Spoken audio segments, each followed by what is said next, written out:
अस्सलाम वालेकुम, सत श्री अकाल, नमस्कार दोस्तों। मेरा नाम डॉक्टर उमर सैयद है और आप सभी का आपके इस चैनल में बहुत बहुत स्वागत है।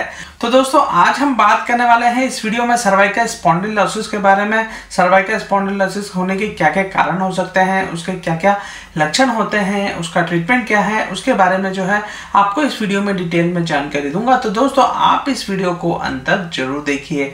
तो चलिए दोस्तों शुरू करते हैं आज का वीडियो।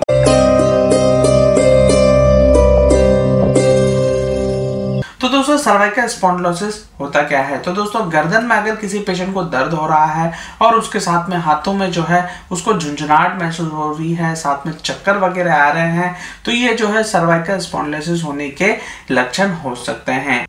तो दोस्तों सर्वाइकल स्पॉन्डिलोसिस में होता क्या है, जो हमारी गर्दन की हड्डियां होती है, नॉर्मली सर्वाइकल रीजन में 7 हड्डियां होती है और जो ये हड्डियां होती है ये एक के ऊपर एक रखी हुई होती हैं और 2 हड्डियों के बीच में एक गैप होता है। उस गैप में जो होता है एक गद्दी होती है जिसे हम डिस्क कहते हैं और इन दोनों हड्डियों के बीच में जो गैप होता है वहां से जो है नसें निकलती हैं। वो नसें आपके हाथों को जो है सप्लाई करती है और इस गद्दी का काम होता है कि वो जो है एक हड्डी को दूसरे हड्डी से जो है मिलने नहीं देता है, जिसकी वजह से दोनों हड्डियों के बीच में जो है घर्षण नहीं पैदा होता है और उसी के साथ में जो है ये फ्यूजन सपोर्ट भी देता है। लेकिन जैसे जैसे उम्र बढ़ती है तो ये जो गद्दी होती है इसके अंदर जो है पानी की मात्रा जो है कम होती है, जिसकी वजह से जो है ये सिकुड़ने लगती है यानी श्रिंक होने लगती है। उसी की वजह से जो सर्वाइकल स्पाइन की हड्डियां होती हैं उनके बीच का जो गैप होता है वो कम हो जाता है और उसी की वजह से वहां पर घर्षण पैदा होता है 2 हड्डियों के बीच में।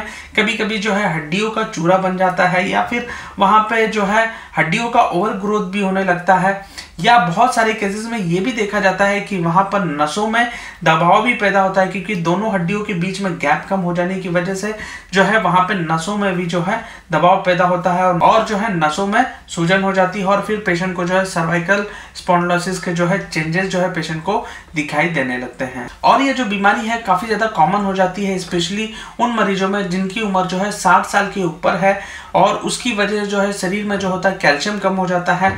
महिलाओं में भी ये काफी ज्यादा देखे जाने वाली बीमारी है। महिलाओं में थोड़ा सा ये अर्ली एज में चालू हो जाता है, स्पेशली मेनोपॉज के बाद में, क्योंकि शरीर में जो है कैल्शियम की कमी हो जाती है, ऑस्टियोपोरोसिस पेशेंट को डेवलप होता है और उसी की वजह से हड्डी की कमजोरी की वजह से पेशेंट को सर्वाइकल स्पॉन्डिलोसिस जो है तकलीफ दिखाई देने लगती है। तो दोस्तों इसके होने के कारण क्या है? तो इसमें सबसे पहला कारण है जो हड्डियों के बीच में स्पेस होता है, उसके बीच में जो गद्दी होती है उसके अंदर पानी की मात्रा जो है कम हो जाती है और उसी की वजह से जो गद्दी होती है वो सिकुड़ जाती है, उसका जो थिकनेस होता है वो कम हो जाता है और उसी की वजह से जो है हड्डियां जो होती है एक दूसरे के काफी करीब आ जाती है और पेशेंट को सर्वाइकल स्पॉन्डिलोसिस के जो है चेंजेस दिखाई देने लगते हैं। और इसमें जो दूसरा कारण है वो है ये जो डिस्क होता है जिसे हम गद्दी कहते हैं, ये कई केसेस में जो होती है हर्निएट हो जाती है, यानी कि जो है ये जो स्पाइन होता है उसके जो है बाहरी हिस्से पे जो है निकल जाती है और उसी की वजह से जो है वहां पर नसों में दबाव पैदा करती है और पेशेंट को सर्वाइकल स्पॉन्डिलोसिस के जो है चेंजेस दिखाई देते हैं। और इसमें जो तीसरा कारण है वो है बोनी स्पर, यानी कि जो वर्टेब्रा की जो हड्डियां होती हैं उसमें जो होता है ओवर ग्रोथ होने लगता है, क्योंकि शरीर जो है एक्स्ट्रा कैल्शियम बनाने लगता है और ये कैल्शियम जो होता है स्पाइन में जो है डिपॉजिट होने लगता है और उसी की वजह से जो है पेशेंट को सर्वाइकल स्पॉन्डिलोसिस के जो है चेंजेस दिखाई देते। और इसमें जो चौथा कारण है वो है स्टिफ लिगामेंट, यानी कि जो हमारे स्पाइन को जो होता है कनेक्ट करने वाले कुछ लिगामेंट्स होते हैं जो कि हमारे जो स्पाइन को एक मूवमेंट देते हैं। कभी कभी जो है ये जो लिगामेंट हो जाते हैं काफी ज्यादा स्टिफ हो जाते हैं और इसी स्टिफनेस की वजह से जो है पेशेंट अपने नेक को जो है मूव नहीं कर सकता और जैसे ही पेशेंट जो है अपने नेक को मूव करेगा तो उसके जो गर्दन में पेन वगैरह स्टार्ट हो जाता है। तो ये भी एक कारण होता है सर्वाइकल स्पॉन्डिलोसिस। तो दोस्तों अगर किसी पेशेंट को सर्वाइकल स्पॉन्डिलोसिस है तो उसके बदन के ऊपर क्या क्या लक्षण जो है डेवलप होते हैं।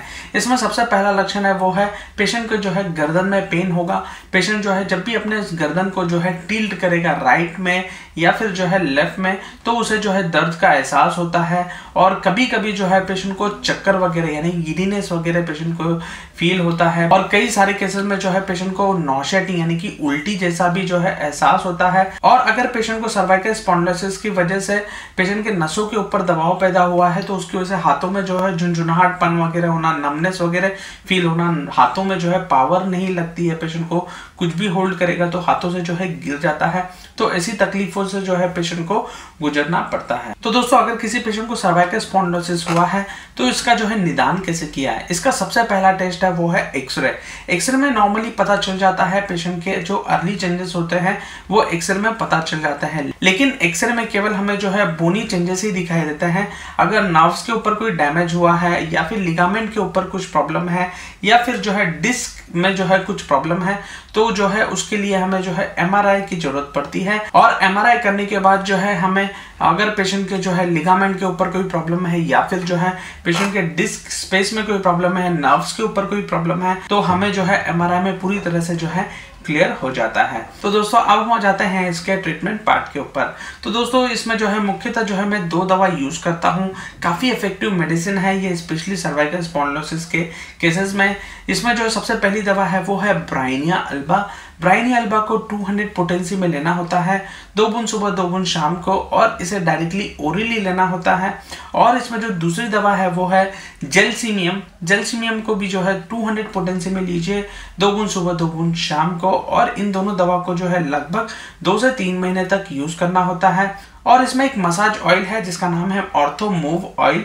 इस ऑर्थोमूव ऑयल को जो है आपको थोड़ा सा हाथों पे लेना है और आपके नेक एरिया पे हल्के से जो है मसाज करना है। इस दवा को जो है आप 2 से 3 महीने तक कंटिन्यू कर सकते हैं। दवा कंटिन्यू करने के बाद में 2 से 3 महीने के अंदर आपकी जो तकलीफ है पूरी तरह से जो है खत्म हो जाएगी। तो दोस्तों ये था मेरा छोटा सा वीडियो सर्वाइकल स्पॉन्डिलोसिस के ऊपर। आप बताइए आपको मेरा वीडियो कैसा लगा, पसंद आया होगा तो प्लीज लाइक शेयर कमेंट जरूर करें, और मेरे चैनल को सब्सक्राइब करना ना भूलें। उसके बाद जो में घंटी लगी हुई है उसे भी दबाइए ताकि जो है आपको मेरे वीडियो के लेटेस्ट नोटिफिकेशन मिलते रहें।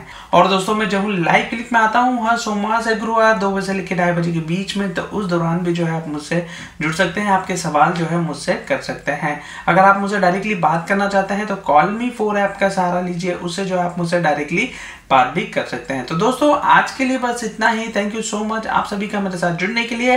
फिर मिलूंगा मैं आपसे ऐसे ही एक नए वीडियो के साथ में, तब तक के लिए दीजिए मुझे इजाजत। जय हिंद, जय भारत।